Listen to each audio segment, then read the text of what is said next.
ketika mungkin kembali lagi tak kenal maka tak sayang tadi Mbak. Iya. Kalau tidak kita buka pintunya, halo selamat datang seperti ini menceritakan. Ketika kita sama-sama kita tahu kurangnya kita di sini, kita beri masukan di sini. Ini bukan untuk siapa-siapa kok. Ekonomi harapannya ketika punya kekuatan masing-masing itu ekonomi bergerak either dari rumah tangga.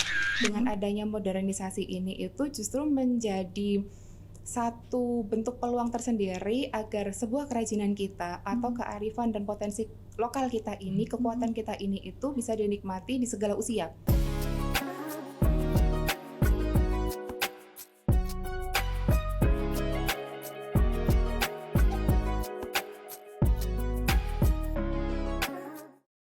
Halo Mbak Auliani. Halo Mbak, Apa kabar? Alhamdulillah. Mbak Komik gimana, sehat? Alhamdulillah baik. Hari ini bawa teman? Iya. Siapa ini? Ada siapa ini? Mas Oke. Bang. Sebelumnya perkenalkan saya Gio, Mbak Komi. Oke. Saya juga teman dari Kabupaten Tuban yang nanti selebihnya memberikan jawaban, mungkin membantu dari apa yang disampaikan oleh Mbak Ani. Oke, Mas Gio, kalau aku cari tahu nih ya, tadi sempat mencari tahu Mas Gio ini adalah putra batik Provinsi Jawa Timur tahun 2024. Oke, Mbak, saya bukan Mas Gio dulu nggih. Boleh, dengan senang Kemarin udah hati. kenalan sama Mbak Ani, Betul, sekarang betul. kenalan sama Mas Gio Iya. dulu. Mas, kenapa kok akhirnya memutuskan menjadi ikut kompetisi putra batik? Oke. Kalau bisa. Untuk pertanyaan ini cukup menyentuh sebenarnya Mbak Ani ya. Karena batik itu memilih batik itu bukan berarti kita memilih satu produk. Oke, heeh. Tetapi saya di sini memilih batik itu berbicara mengenai menyampaikan narasi yang besar. Oke. Di mana di batik itu ada identitas, kekuatan budaya, dan tentunya juga ekonomi berkelanjutan. Oke. Dan itu alasan Gio mengapa memilih mengikuti pemilihan putra-putri batik di provinsi saat itu. Dan harusnya memang ada 2 kompetisi Mbak Ani sebelumnya. Sedikit cerita, jadi ada 2 kompetisi, salah satunya Duta Bahasa dan Batik. Oke. Karena menurutku kekuatan Kabupaten Tuban itu adalah batik yang cukup legendaris. Di mana batik Tuban pun memiliki ciri khasnya tersendiri dibandingkan dengan mungkin sebenarnya di kota-kota yang lain. Namun kekuatan batik di Kabupaten Tuban menurutku sangat spesifik untuk kita naikkan gitu saat itu. Oke, dan itu akhirnya membawa Mas Gio untuk mengikuti kompetisi Putra Batik 2024. Tapi nggak sampai di provinsi aja kan sebenarnya Mas? Betul. Sampai Jadi di mana? setelah di provinsi saat itu satu-satunya setelah melalui beberapa tahap seleksi karantina itu kurang lebih 4-5 bulan dari online sampai ke offline, itu alhamdulillah mendapatkan juara 1 di tingkat provinsi dan akhirnya diberikan kepercayaan untuk ke tingkat nasional dan mendapatkan juara runner up 1 juga. Wah, luar biasa, keren banget. Keren banget. Di 2024 berarti ya Di nasional? 2025 Nasionalnya dan tahun ya? ini akan lengser di bulan Oktober. Wah, udah lagi. Iya. Oke, Mas cerita sedikit dong perjalanan selama menjadi Putra Batik Provinsi 2024 sampai akhirnya di Nasional 2025. Apa sih Mas tantangannya untuk membawa atau memperkenalkan batik ini terutama untuk anak muda begitu? Karena kalau kita bicara batik ya, batik ini kan jarang banget nih anak muda yang mau pakai baju batik. Kecuali kalau memang sudah terlihat desain bajunya, oh cocok nih buat anak muda. Tapi kebanyakan batik ini selain dari apa Mbak, coraknya, motifnya ya, dari motifnya itu pun juga kadang-kadang anak muda kan milih-milih ya Mbak ya. Betul. Ini motifnya terlalu ibu-ibu banget, terlalu bapak-bapak banget, terlalu tua nggak mau gitu. Gimana? Apa tantangannya untuk membawa anak muda supaya mereka mau memakai batik gitu? Banyak hal sebenarnya cara yang bisa kita lakukan. Salah satunya saya sendiri juga anak muda yang bisa menjadi contoh di mana memantik cinta terhadap batik dulu. Aduh, Berat banget ya. berat banget. Memantik banget cinta ini. terhadap batik dulu. Jadi sebelum Oke. kita bisa mengenakan, kita timbulkan rasa cinta dulu nih. Seperti kita juga bekerja. Kalau itu bukan passion dari diri kita, setengah-setengah akhirnya. Nah, dari situ saya pengen memberikan satu contoh pada generasi muda, tidak hanya dengan menggunakan batik itu sendiri. Namun dari menggunakan batik itu sendiri kita bisa menjadi salah satu wakil untuk melestarikan kebudayaan itu. Terus di mana batik itu pun sebenarnya fleksibel, terutama batik Tuban. Kalau batik Tuban itu untuk warna ataupun corak untuk setiap usia itu memiliki penggunaannya beda-beda. Kalau untuk anak-anak itu mungkin dia cenderung polos dan motifnya tidak terlalu rapat. Nah seperti itu. Terus warna semakin tua usia itu warnanya juga semakin gelap. Jadi di Kabupaten Tuban memiliki ciri khas yang berbeda dengan batik-batik yang lain, bahkan sampai dari kelahiran sampai kematian pun ada ceritanya tersendiri. Ada ceritanya. Oh berarti mungkin sedikit tips ini ya Mas ya, Yeah. buat anak muda yang lagi nonton podcast kita. Atau kalau misalkan mau milih batik untuk anak muda berarti harus milih yang warnanya cerah. Betul. Begitu. Kemudian kalau untuk motifnya? Motifnya jangan terlalu rapat atau padat. Oke, untuk besar kecil motifnya begitu itu terpengaruh juga. Berpengaruh. Kalau Kayak untuk seperti anak yang muda, saya pakai seperti ini, kita kombinasikan dengan beberapa kain polos aja. Oke. Jadi kesannya kita tidak menghilangkan nilai dari batik itu sendiri, tapi kita juga Fashion. lebih ke fashionable. Jadi lebih pandangannya luas, maksudnya tidak hanya pada batik fokus, kita harus full batik. Nah akhirnya kan iya, terlihat seperti formal. Iya, Tapi betul, kalau betul. ketika dikombinasikan dengan berbagai kain, jenis kain yang lain, karena di Tuban pun selain motif batik tulis, ada juga batik polos atau kain gedok yang polos sebelum mereka di batik. Di batik. Oke, berarti wah ini bisa jadi wacana buat anak muda yang pengen pakai batik supaya nggak kelihatan tua begitu ya. Jadi dipilih dari mulai dari coraknya, warnanya, kemudian besar kecil coraknya itu juga mempengaruhi. Setelah itu baru nanti mungkin modelnya ya secara fashion. Oke, wah. Saya juga baru tahu loh. Anak muda loh ini. Gimana, apa yang baru tahu dari Mbak Hani? Pertama saya jujur baru tahu ketika ketemu dengan Mas Gio, beberapa berdiskusi dengan beliau juga, ngobrol. Ternyata memang terkadang kalau kita yang tidak tahu motif ya Mbak, asal aja yang penting bagus nih, kayaknya ditempelkan di badan ini bagus. Ternyata ada maknanya Mbak.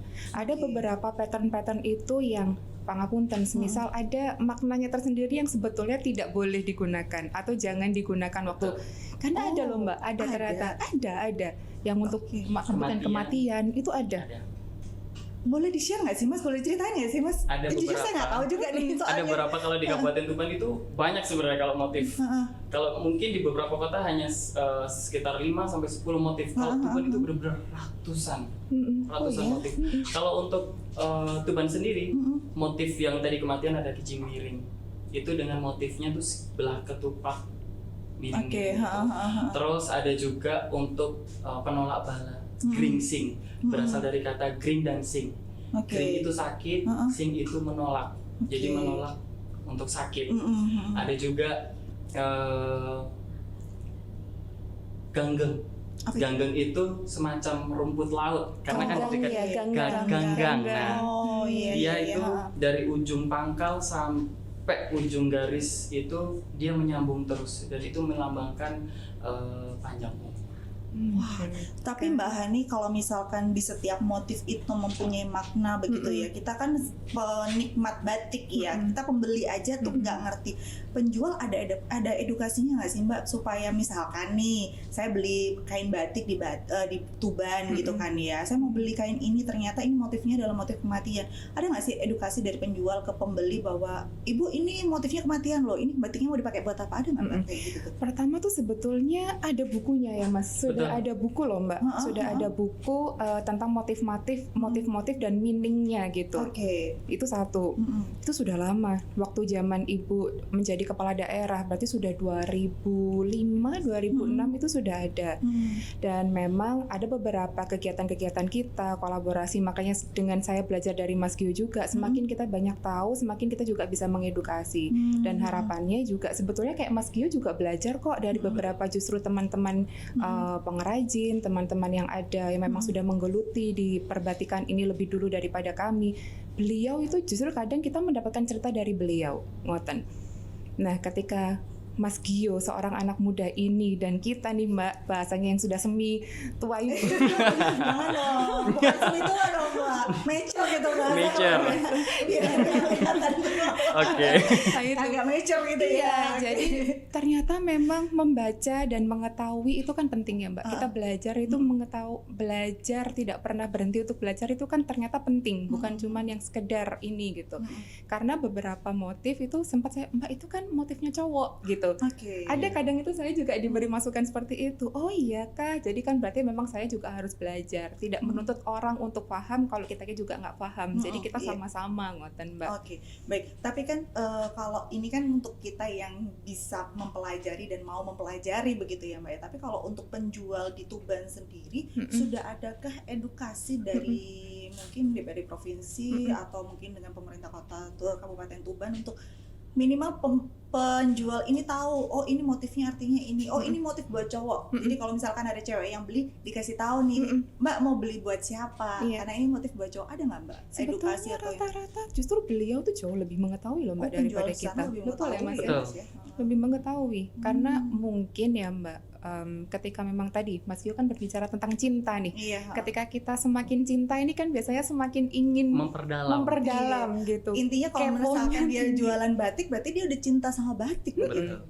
Berarti kan bukan cuma yang oh ini bagus, tapi oh ternyata motif ini itu menggambarkan ini. Kayak tadi ada geringsing, ada ganggeng dan kawan-kawan gitu. Beliau itu insya Allah lebih tahu Mbak. Lebih tahu Lebih daripada tahu. kita para pembelinya. Tapi itu ya. juga mungkin bisa menjadi masukan ke kami juga, bagaimana kita juga bisa mungkin lebih menggaungkan motif-motif ini dengan makna-maknanya ini. Jadi kan harapan kami biar ya namanya kadang itu kan kata ucapan itu doa ya Iya, Mbak. iya, Jadi betul. biar itu juga menjadi satu bagian yang tidak buruk ketika kita pakai gitu sih mungkin. Mas Gio, kalau boleh tahu sejak usia berapa sih Mas mencintai batik dan berpikir kayaknya saya harus nih mendalami tentang batik dan akan menggaungkan tentang batik begitu. Di usia berapa? Sebenarnya kalau cinta terhadap batik bukan dari sejak kecil ya. Oke. Tapi kalau cinta terhadap budaya itu udah dari kecil. Latar belakangnya ini orang tuanya apa nih kalau cinta? Penyanyi. Oh, Seniman, oke. seniman. Seniman. Jadi keluarga Iya, memang iya. basicnya dari pemusik, ada juga yang kalau almarhum ibu itu memang dia juga suka menyanyi, yang mengajarkan Gio sejauh ini mengenai budaya juga dari almarhum ibu. Begitupun dengan ayah juga sama, ya juga mengajarkan menyanyi, itu pun sama. Ketika kita menyanyi, kamu gak boleh menyanyi dengan pakaian yang biasa. Kamu orang Tuban, coba kamu pakai batik. Oh. Nah, karena batik orang tuh akan tahu ini batik mana. Oh, batik Tuban. Karena batik Tuban itu sudah memiliki ciri khasnya tersendiri. Karena dia motif-motifnya itu geometris, tidak simetris seperti batik-batik pada umumnya. Rapat, kerapatan, semuanya beda. Beda ya, yang Dari situ. menjadikan ciri khas Iya. dari Bahkan saya sampai kalau nyanyi, ada job nyanyi itu pasti ada yang komen, kok nggak pakai batik? Nah, gitu. Oh, berarti sudah trademark. melekat Iya. begitu ya Mas ya. Kok nggak pakai batik gitu? Sudah melekat di Iya. seorang Mas Gio gitu kalau misalkan lagi tampil dimanapun pakai batik. Betul. Oke, Mas boleh diminum dulu Mbak, monggo Oke. Jojo dulu. Mohon Mbak Komeng.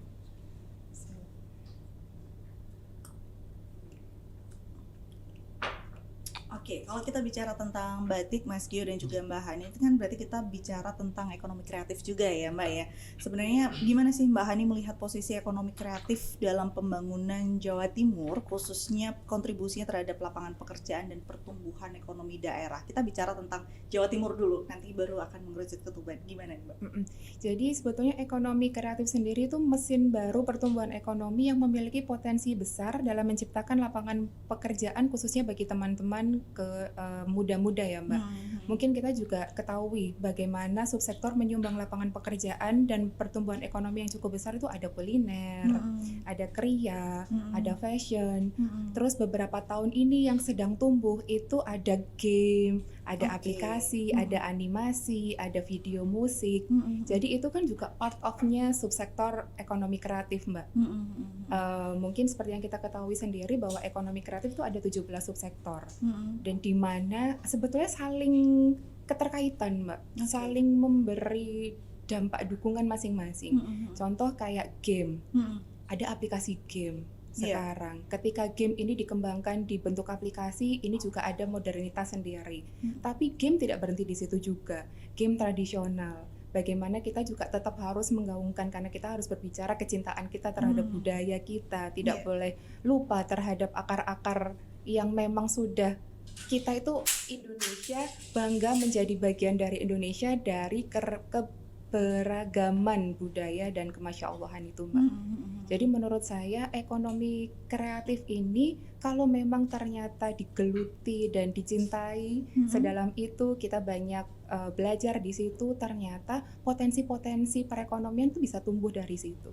Melalui tadi kayak pembentukan aplikasi, terus posisinya dari kuliner dan fashion. Sekarang fashion, Masya Allah, bukan cuman kain, bagaimana limbah-limbah yang diolah menjadi fashion. Betul. Okay. Jadi ternyata fashion itu, apalagi kalau keterlibatan ekonomi kreatif masuk di situ, Mbak, bentuknya juga bisa macam-macam. Bukan yang tadi kata Mas Gio, bukan cuma satu bentuk aja. Baju-baju mungkin Mbak Kome tahu sendiri, apalagi teman-teman muda, tumpuk-tumpuk dengan seperti itu. Nah itu kan juga termasuk ekonomi kreatif. Kreatifnya muncul di situ, Mbak. Oke, kalau kita bicara tentang kreatif ini, apakah kita harus benar-benar terfokuskan dengan anak muda? Nyun sewu, kalau misalkan kita bicara kreatif, mungkin yang usianya di atas kita nih Mbak, itu kan agak kurang kreatif dibandingkan dengan yang berusia seperti kita atau Mas Gio begitu. Tapi kalau misalkan kita bicara ekonomi kreatif, berarti harus menggabungkan atau bagaimana sih, Mbak? Pertama, saya tidak bisa bicara usia muda ini lebih gitu, tidak, Mbak. Karena bagaimanapun juga mungkin yang sudah sepuh atau yang sudah senior itu belum terfikirkan terkait beberapa inovasi kreativitas yang mungkin saat ini, karena teman-teman muda ini kan suka ngelihat gadget, terus suka melihat inspirasi, bukan cuma dari Indonesia sendiri. Nah, itu kan yang menjadi daya dukung sebetulnya, bukan ngomong muda atau tua, tapi cepatnya teman-teman muda ini bergeser melihat inovasi-inovasi itu. Dengan semangatnya teman-teman muda ini, tidak pernah kayak, aduh besok aku bikin apa lagi ya. Teman-teman muda itu kan cenderung aktif selalu, kayak nggak pernah tidur gitu loh, Mbak. Kita ngomongin konten, bagaimana dengan Mbak Komi juga lihat konten kreator sekarang banyak banget. Jadi kalau tidak punya ciri khas tersendiri, makanya mereka kan pasti mereka pasti lebih cepat lah terhadap perkembangan-perkembangan. Jadi kalau saya, bukan karena yang sepuh atau senior itu tidak terpikir, tapi mungkin belum terpikirkan. Maka dari itu, kalau menurut saya, kolaborasi. Jadi bagaimana yang muda menghargai yang tua, dan yang tua atau senior ini juga menerima masukan dari yang muda-muda. Nah ini tantangan baru karena biasanya kalau tua itu ngerasa saya lebih senior begitu kan ya Mbak ya. Tapi bisa lah ya Mbak diusahakan. Bisa kok Mbak. Gitu. Itu juga beberapa di kami, karena kebetulan saya juga di Dekranasda Kabupaten Tuban, kita berbicara tentang daun lontar saja. Beliau juga sudah mature kok, sudah senior. Ketika kita teman-teman muda ini tawarkan sebagai satu bentuk inovasi, ketika ngobrol, oh iya bisa kok, dan mereka oke kok. Dan akhirnya menjadi satu bentuk peluang inovasi dari daun lontar ya, yang biasanya cuma dipakai alas. Makanan apa Mbak? Kalau kita tuh punya dumbek, terus kita tuh punya jenang, siwalan. Oke, Komi nggak paham tuh. Besok kayaknya kalau ke Tuban harus makan dumbek ini ya, tolong diingatin. Boleh. Selain batik ya Mbak waktu itu. Iya, itu harus Mbak, kayaknya besok kalau saya ke Tuban tolong ya Mbak ya, dumbek itu. Boleh, nanti kita sediakan deh Mbak, jajanan di tengahnya dumbek gitu. Boleh. Kayaknya belum pernah, mungkin udah pernah makan tapi bahasanya beda kali ya. Iya, mungkin gitu. Di Surabaya ya. Betul. Saya ke Mas Gio dulu. Sebagai generasi muda nih Mas Gio, gimana sih Mas memaknai ekonomi kreatif? Apakah anak muda Tuban terutama udah cukup tertarik untuk terjun di sektor ini? Karena kalau kita bicara simpelnya begini, ada banyak anak-anak yang baru lulus kuliah atau baru lulus sekolah, terutama SMK ya, mereka lebih memilih untuk menjadi karyawan yang jaga toko, tinggal duduk manis, jaga toko dapat gaji, daripada mereka harus berpikir untuk ini kerja apa ya supaya bisa dapat duit. Nah, kalau di Tuban sendiri, kondisi anak muda di sana seperti apa, Mas? Pertanyaan ini juga cukup menarik ya, karena basic Tuban pun di sana di mana terkenal atau benar-benar besarnya Tuban pun, nama Tuban ada Pertamina.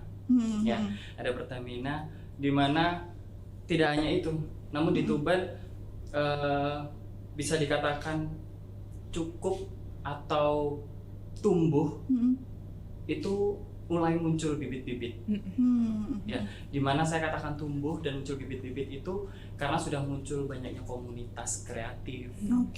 Terus pengusaha muda berbasis kreatif, terus konten kreator seperti yang disampaikan oleh Mbak Hani, dan juga tentunya masih banyak hal yang lain bahwasanya menunjukkan bahwasanya generasi muda khususnya di Kabupaten Tuban mulai mau tumbuh untuk menghilangkan mindset saya jadi karyawan lebih baik atau berusaha menjadi pengusaha.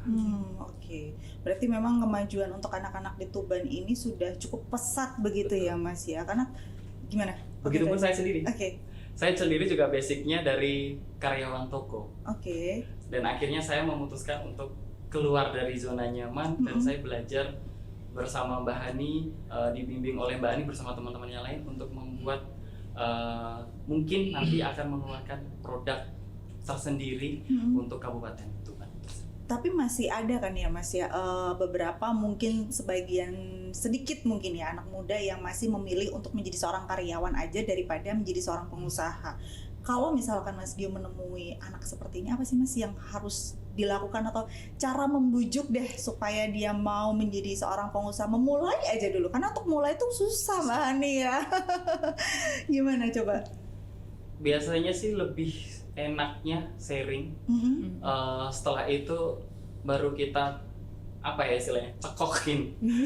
Dicekokin, dimasukkanlah pelan-pelan sedikit mindset mengenai kita lebih baik membuat usaha daripada kita harus ibarat kata bekerja dengan waktu yang cukup lama, namun itu untuk orang lain, bukan untuk perkembangan dirimu sendiri. Dan nantinya akhirnya pun sedikit luang waktu pun akan mengembangkan ekonomi kreatif dan menambah juga peluang kerja buat teman-teman yang lain untuk memproduksi usahanya. Keren. Tapi ya anak-anak muda di Tuban berarti ya Mbak Hani ya udah banyak yang sadar begitu bahwa menjadi pengusaha itu ternyata lebih baik daripada menjadi karyawan. Tapi ya tetap aja pengusaha juga nantinya butuh karyawan. Nggak apa-apa Mbak, semua itu kan ada prosesnya. Dan ketika kita pola pikir itu kan bertumbuh ya Mbak. Iya betul. Pola pikir itu bertumbuh. Nggak apa-apa. Saya dulu juga pernah menjadi karyawan. Betul-betul pernah menjadi karyawan. Karena dari saya menjadi karyawan, saya belajar apa? Banyak hal. Belajar banyak hal. Bagaimana kita bekerja sama dengan tim, bagaimana kita juga saling menghargai satu sama lain. Karena sebetulnya baik itu kita menjadi karyawan ataupun menjadi pengusaha, sebenarnya konsep besarnya sama. Kesejahteraan bagi diri kita gitu. Jadi kalau saya nggak apa-apa, bukan ini menjadi satu keharusan, ini menjadi ini, itu semua proses hidup. Dan saya selalu percaya proses hidup itu kan beda-beda masing-masingnya. Dan kita tidak bisa memaksakan kamu harus menjadi karyawan untuk begini atau kamu harus menjadi pengusaha untuk begini. Semua itu ada proses dan saya selalu menghargai satu bentuk proses gitu sih Mbak. Jadi ini kayak bukan pilihan mana yang lebih baik. Iya, kayak waktu pasti akan menjawab.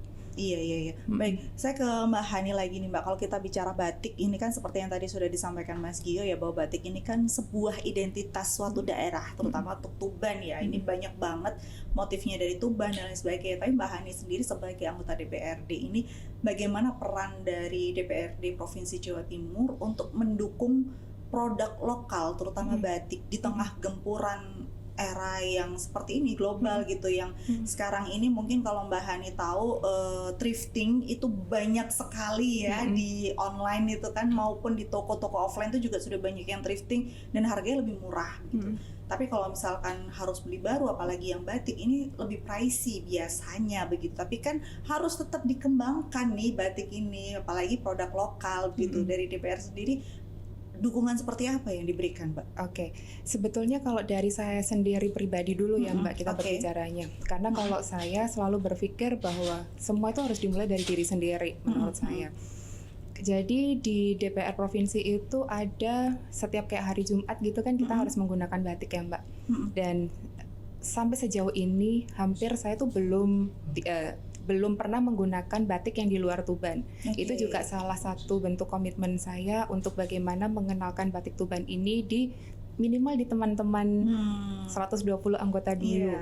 Di lingkungan sekitar dulu dulu dengan motif dengan model-model, dengan mungkin yang warna-warna yang Mas Gio tadi ngetikan gitu. Oh, jadi ternyata batik Tuban itu bukan cuma warna coklat tua aja ya, tapi ada yang warna kuning, ada hijau, ada merah, ada mungkin Mas Gio yang warna-warnanya rada coklat-coklat muda. Ternyata beragam. Oh, motifnya juga beragam.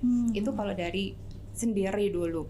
Lalu sebetulnya pemerintah provinsi, kadang kami juga diajak Mbak sebagai anggota legislatif, ada kayaknya kita juga pernah ngobrol, ada misi dagang. Oh iya, misi dagang itu. Terus pemerintah provinsi sendiri juga menyediakan kok Mbak pameran-pameran. Bukan hanya difasilitasi di pameran di provinsi saja, tapi mungkin yang saya tadi cerita juga, pameran ini dilaksanakan di luar Jawa Timur juga. Waktu itu kan kami yang diberi kepercayaan oleh Dekranasda Provinsi untuk dibawa batik ini ke Kalimantan pada saat itu. Itu salah satu bentuk dukungan pameran, promosi. Kita juga ada promosi-promosi. Kalau Mbak Kome Perso kayak OPD, Koperasi dan UKM, mereka kan juga punya tuh Mbak kayak pojok-pojok UMKM. Oh ya. Di kantor itu kan juga betul, ada. Nah, seperti itu. Di kantor tuh sendiri kan juga ada pojok UMKM. Bagaimana itu menjadi salah satu fasilitas yang bisa dimanfaatkan oleh teman-teman pelaku UMKM untuk setidaknya mengenalkan produknya.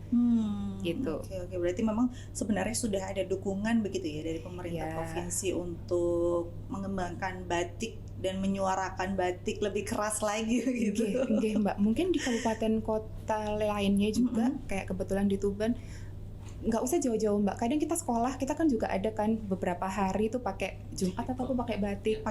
Terus pakai baju adat juga. Sekarang ada yang sebulan sekali pakai baju adat gitu. Oke, saya ke Mas Gio lagi. Mas Gio, bisa diceritakan nggak sih Mas, sebelum saya nanti jalan-jalan ke Tuban ya, bisa diceritakan nggak ini gimana sih Mas proses pembuatan batik khas Tuban itu? Coba. Proses pembuatan batik khas Tuban ini jauh berbeda dengan proses batik yang ada di kota lainnya. Dari hulu sampai hilir, dari penanaman benih hingga menjadi sebuah kain, itu hanya ada satu tempat, di mana tepatnya di Kedung Rejo, di Sangluwo, Kecamatan Kerek, Kabupaten Tuban. Di situ satu tempat, satu prosesnya semua ada, dan itu hanya ada di Tuban. Hanya di satu tempat itu aja? Di satu kecamatan. Satu kecamatan Kerek itu. Di situ dari penanaman benih, terus pemanenan kapas, dan kapas itu ada dua, kapas putih dan kapas coklat, yang mana kalau orang sana menyebutnya lawe. Kapas lawe karena dia mirip dengan bulu kelawar warnanya coklat. Terus setelah pemanenan kapas nanti dipintal menjadi benang melalui alat pintal yang bernama jontro. Terus setelah itu ditenun menggunakan alat tenun tradisional hingga menjadi sebuah kain tenun polos dan akhirnya dibatik. Dan kain tenun gedok itu ada dua. Ada kain tenun gedok Tuban dan ada batik gedok Tuban. Kalau yang saya pakai ini batik tulis gedok Tuban, tapi kalau batik gedok Tuban itu sendiri motifnya hanya titik-titik, dan motif itu ketika ditenun langsung, yang itu terkena apa ya namanya ya, pengaruh dari kosmologi Jawa Hindu, yaitu papat kiblat limo pancer. Waduh, apa itu? Yang menggambarkan di mana itu keserakahan manusia terhadap kekayaan alam di bumi. Dari titik-titik ini tadi. Titik-titik, ada 4 titik. Oke. Ada 4 titik dan ada 4 kiblat limo pancer. Itu muncul waktu menenun.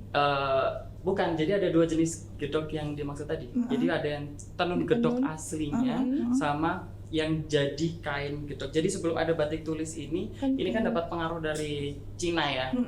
Sebelum itu waktu zaman Majapahit itu ada motif panji-panji lah. Motif panji serong, panji itu untuk zaman kerajaan Majapahit. Saat itu hanya motifnya titik-titik. Ya, setiap motif itu dulu kalau gedok itu titik-titik itu. Jadi makanya ada yang batik polos warnanya putih, coklat polos, biru, terus ada biru yang ada titik-titiknya. Nah, itu batik yang asli yang akhirnya ditiru sedemikian rupa menjadi motif ini. Wow. Dan itu prosesnya panjang sekali, dari penanaman hingga mendapatkan satu proses kain satu lembar jadi itu 3 bulan lebih. Wow. Luar biasa berarti ya Mbak, gedok Tuban ini. Oke. Destinasi waktu ke Tuban ya. Oh wow, iya. Saya tahu sih Mbak, kalau ada batik yang titik-titik itu. Cuman ternyata ketika itu adalah sebuah variabel atau satu kain yang berbeda dari ini, saya bener-bener kayak oh wow. Jadi ternyata memang masih banyak banget cerita kalau kita ngomongin batik ini ya. Iya. Dan itu masih diproduksi dan masih berjalan sampai sekarang, Mas? Masih beberapa ada, karena memang ya itu tadi regenerasi penenun di Kabupaten Tuban itu yang menjadi momok tersendiri untuk sekarang, untuk pembahasan tantangan tersendiri di tahun-tahun sekarang, karena di mana penenun di sana udah sepuh-sepuh. Ya itu yang bisa yang menggunakan motif tersebut ya yang sepuh-sepuh itu tadi.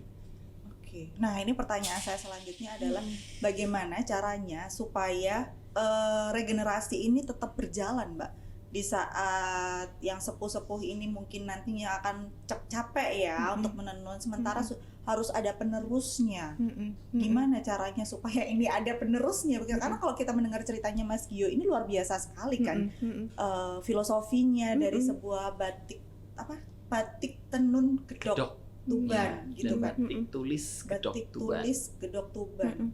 Sementara kalau misalkan untuk regenerasi sekarang menjadi tantangan utama, kalau solusi yang bisa ditawarkan dari Bahani sendiri bagaimana?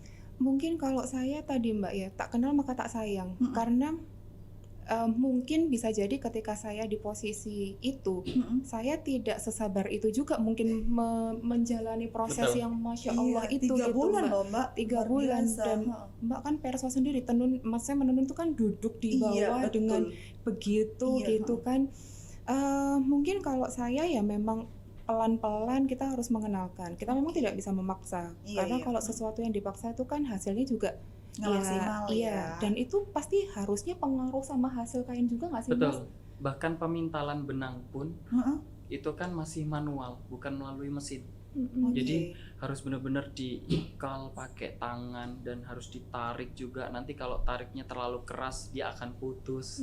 Terus nanti kalau misalkan dia tidak benar-benar kesabarannya setipis tisu nih, nanti hasil benangnya pun akan jauh lebih besar dan kecil itu ada, dan akhirnya menimbulkan tekstur.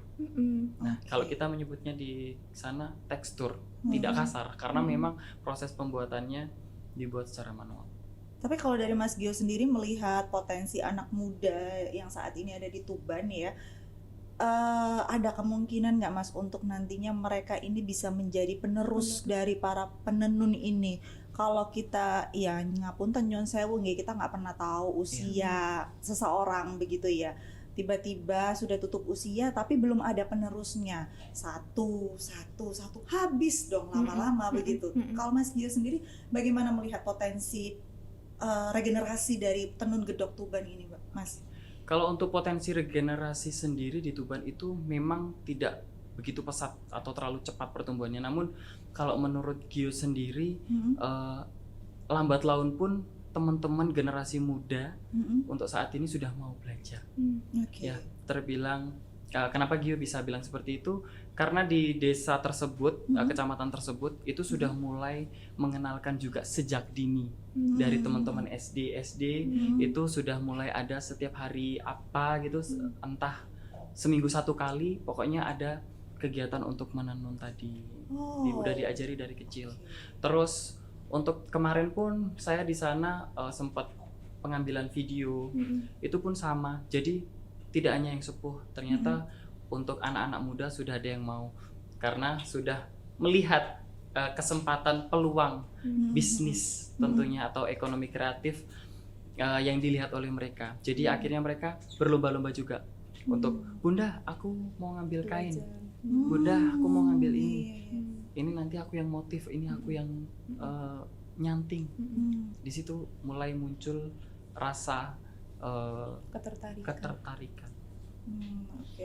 Oke, Mbak Hani, kalau kita melihat dari ceritanya Mas Gio ya, bahwa saat ini ada beberapa sekolah begitu ya Mas ya, yang sudah melakukan seperti semacam kunjungan atau ekstrakurikuler mungkin ya, untuk melihat tenun sendiri dari Mbak Hani sendiri yang saat ini domisilinya di Tuban begitu.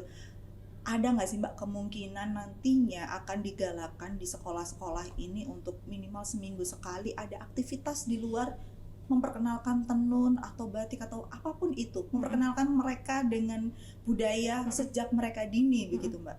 Saya sebetulnya kalau dari pribadi pengen banget Mbak. Contoh saya kan mau bikin acara teras suara itu. Ada part di mana teras dolanan. Kita akan bukan kenalkan ya. Kita akan kenalin ya Mas. Benar. Kita akan kenalin beberapa permainan tradisional yang mungkin adik-adik sekarang itu belum tahu, oh ada loh permainan ini.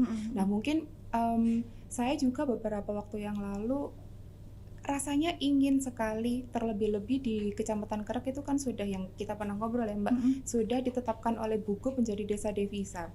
Kenapa itu tidak menjadi satu bentuk pariwisata atau experience tersendiri? Ketika itu kita tidak berbicara ini menjadi diperjualbelikan ya Mbak, tapi dari experience ini kayak yang di Lombok itu loh Mbak, kan ada tuh kayak satu kampung. Nah ketika mungkin kembali lagi tak kenal maka tak sayang tadi Mbak. Kalau tidak kita buka pintunya, halo selamat datang, seperti ini menceritakan, ternyata kita kan tidak bisa memaksa satu proses itu sampai seberat ini, ngoten.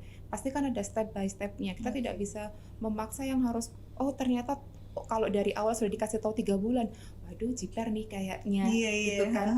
Jadi kita coba pelan-pelan, dan mungkin itu juga ide yang cukup menarik ketika kita sudah siapkan experience-nya. Banyak, bukan cuma mungkin adik-adik juga, tapi banyak orang yang tertarik mempelajari proses itu gitu Mbak. Gitu. Ya kalau kita bicara tentang desa tersendiri ya, kalau yang tadi sempat disampaikan Mbak Hani, desa Sade yang di Lombok itu kan bisa gitu ya Mbak, harusnya bisa nih tempat yang di Tuban ini dijadikan satu jujukan destinasi gitu ya, Mbak. khusus. Cuma memang butuh proses ya Mbak Hani. Insya Allah harusnya ya Mbak. Harusnya kalau saya melihat kekompleksan teman-teman di Kecamatan Kerek, sebetulnya harusnya sudah potensi dan siap. Potensial banget Mbak. Apa yang menjadi penghalang sampai saat ini belum dilakukan? Satu, saya lebih sukanya menjadi satu bentuk holistik gitu Mbak.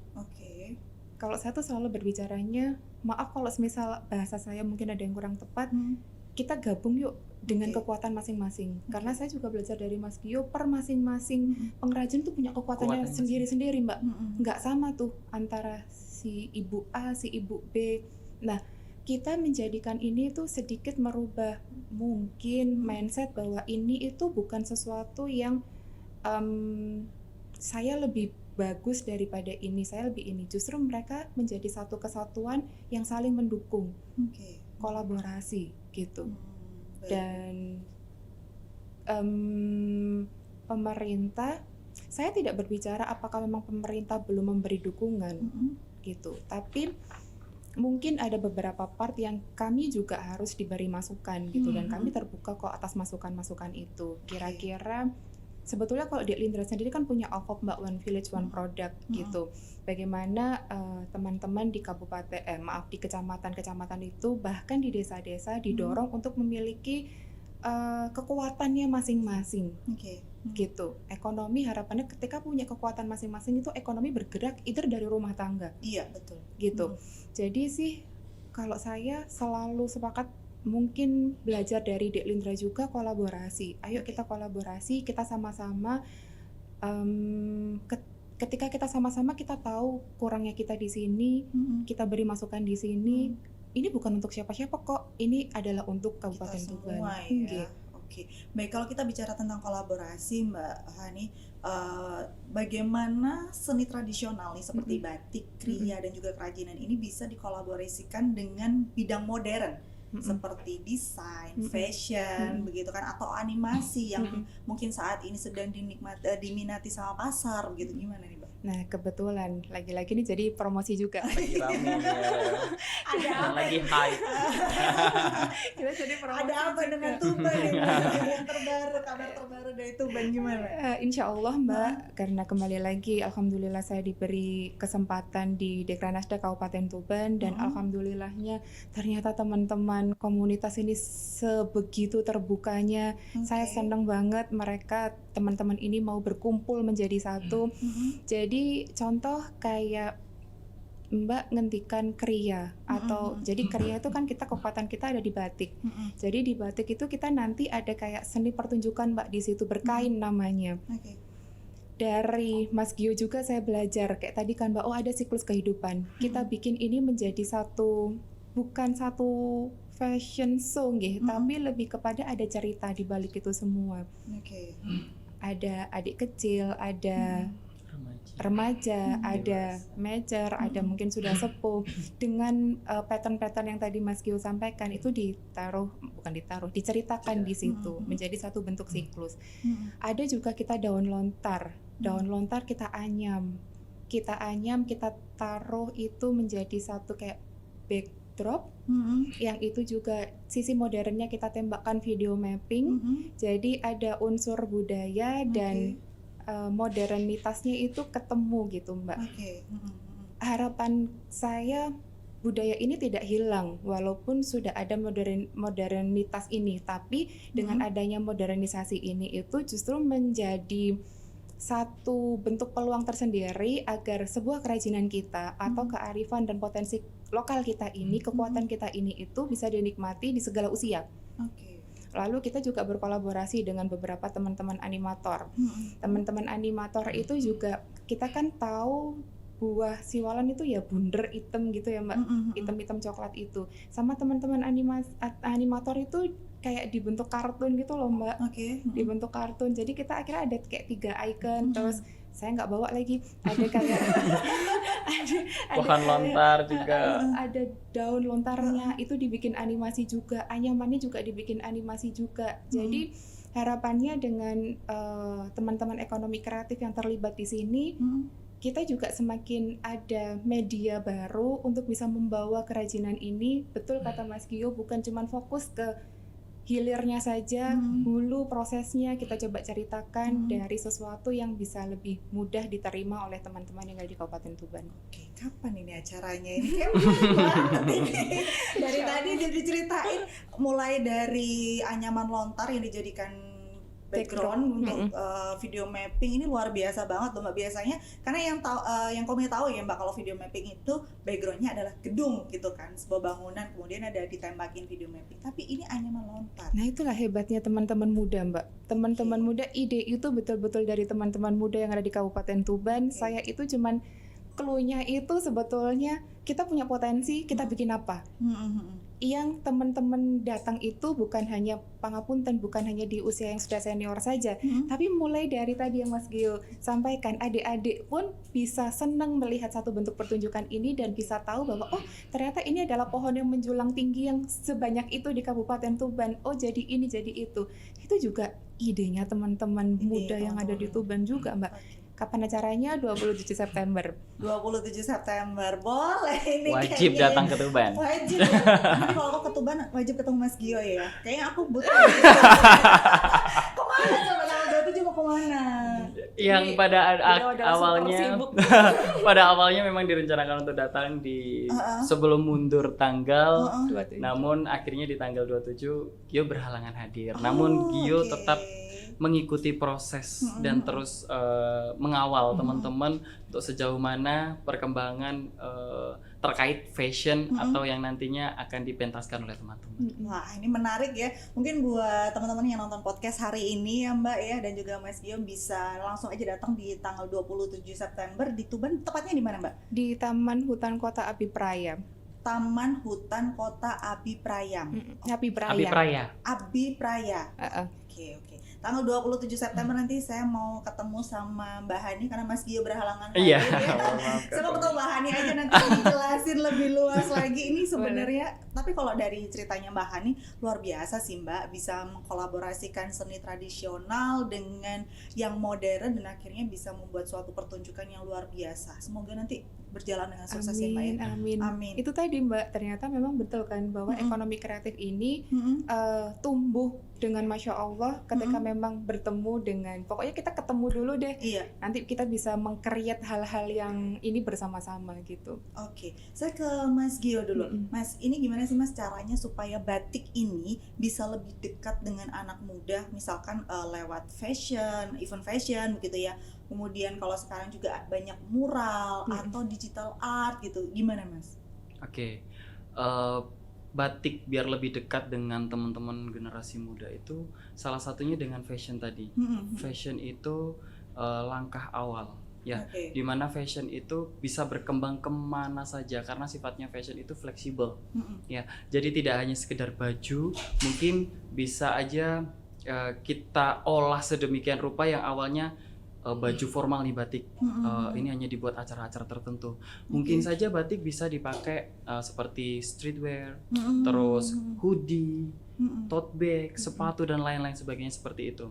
Terus juga kalau seperti ada mural, terus digital art, itu juga bisa seperti yang disampaikan oleh Mbak Ani melalui game. Terus dari game itu kan biasanya teman-teman ada skin atau pakaian yang dipakai. Nah, itu bisa saja nanti dirubah mengenakan batik. Nah, masalah skin ini kan kita nggak paham ya Pak. Ya. Kalau saya skin kulit kok.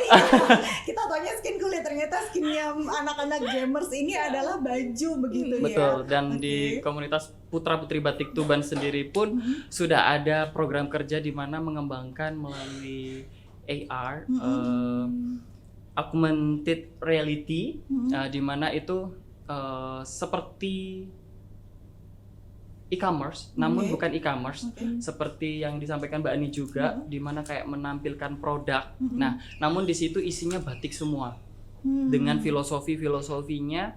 Terus ketika batik itu pengen dibeli, bisa datang di tempatnya langsung, bisa kita ceritakan secara langsung, karena orang tidak hanya melihat secara online-nya aja, kita juga harus mengajak mereka untuk datang untuk belajar batik secara offline-nya juga. Nah, di situ filter yang Gio maksud tadi, ketika kita tembak nih langsung pakai kamera, itu langsung muncul motif batik yang mau dipakai. Ini rencana sama teman-teman Putra Putri Batik, ini masih dalam trial and error, jadi belum saya sempat sampaikan juga ke Mbak Hani, karena teman-teman Putra Putri Batik juga mengembangkan program kerja tadi juga sama seperti program kerja Mas Lindra, One Village, One Product juga, terus juga Desa Wisata Batik,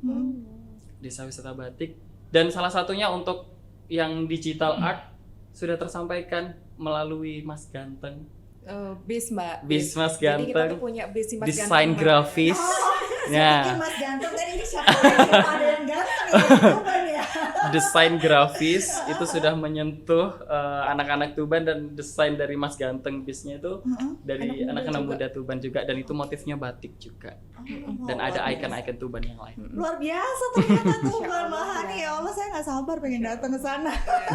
Tapi semoga ekspektasi yang sudah tergambarkan memang nanti akhirnya terhaturkan sebenarnya. Iya benar. Tapi yang masalah tadi yang di scan keluar motif batiknya itu keren sih. Keren ya Mbak ya. Keren belum sih. ada loh itu setahu Kome ya. Tapi kalau Mbak Hani sendiri belum baru tahu ini kan ya. Jadi kan itu juga bisa menjadi kayak another option atau another inovasi yang bisa dilakukan bagaimana mengenalkan motif-motif batik ke teman-teman, apalagi teman-teman muda.